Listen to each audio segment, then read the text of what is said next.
the Prime Minister of Fiji, Honourable Josiah Warange Bainimarama, the Prime Minister of New Zealand, Right Honourable Jacinda Ardern, the Minister for Women of Australia, the Honourable Katie Gallagher, the Vice President of the Republic of Palau, Honourable Geraldine Udok Singabau Senior, the Minister for Women, Children and Poverty Alleviation of Fiji, Honourable Rosie Akbar, Mr. Henry Puna, Secretary General of the Pacific Islands Forum, Your Excellencies, Honourable Ministers and Women Leaders of the Pacific Islands Forum and beyond, distinguished delegates.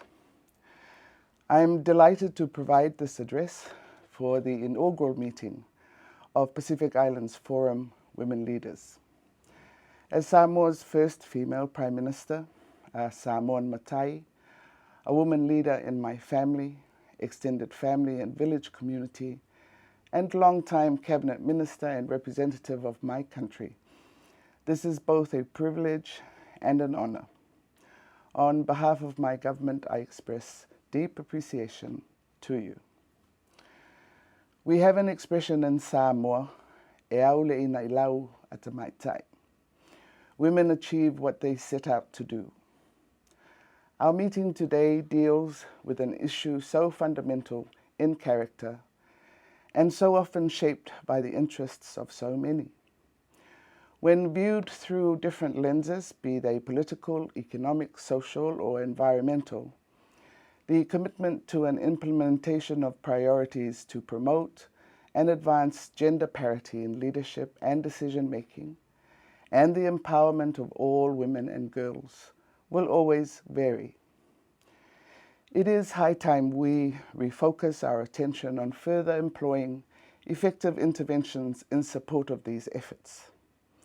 Our meeting is to ensure an enduring focus on the critical role gender has on issues in the Pacific.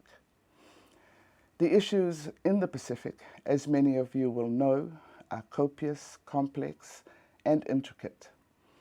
They are nonetheless central to our well-being and sustainable development efforts.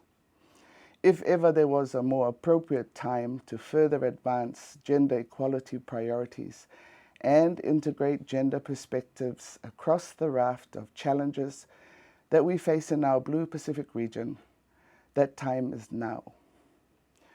Pacific women have and continue to contribute to the advancement of gender equality and the empowerment of women and girls through our culture and traditions, families, village communities, private sector, civil society organizations, governments, and legislative bodies.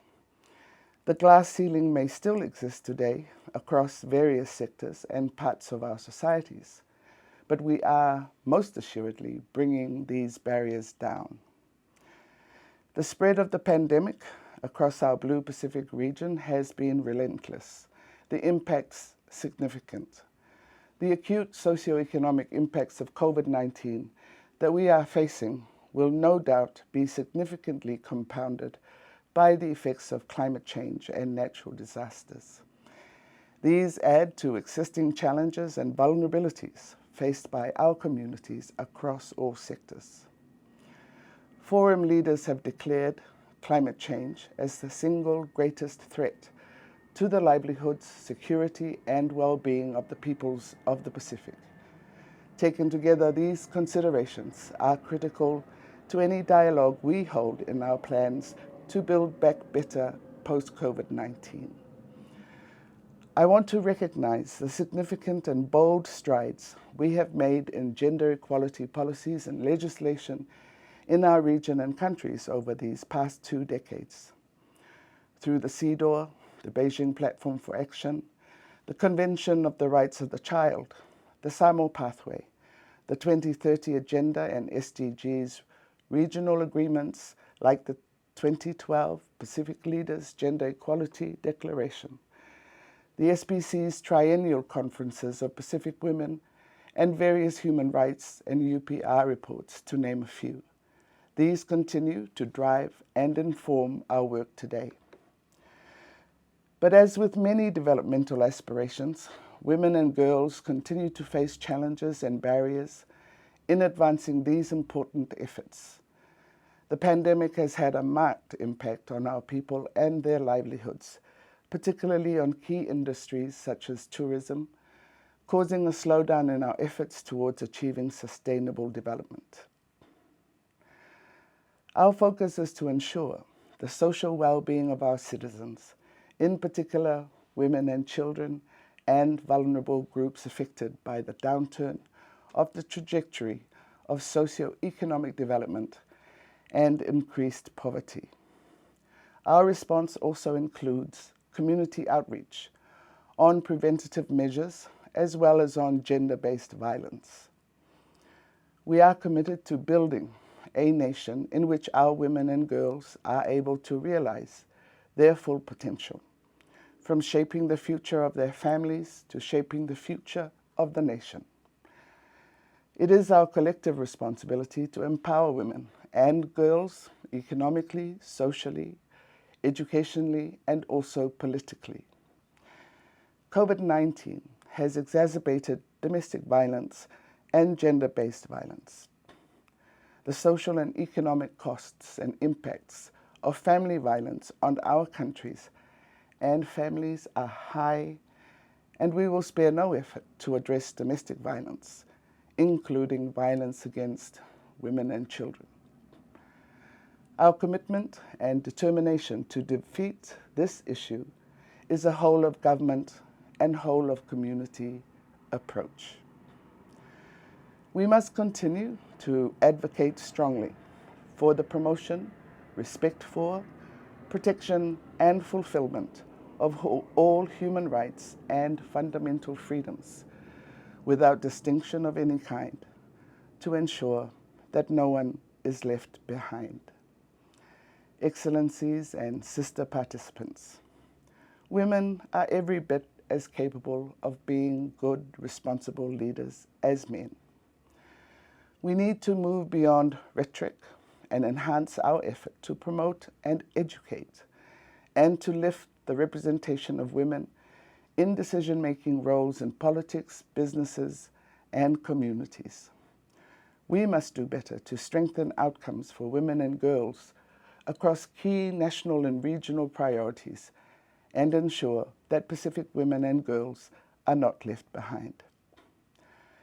We must also improve connectivity in all viewpoints so that there are coordinated, collaborative, and effective approaches to implementation. If we did all this, we can advise forum leaders on the priorities and work with all our crop agencies and partners to translate their decisions into tangible progress.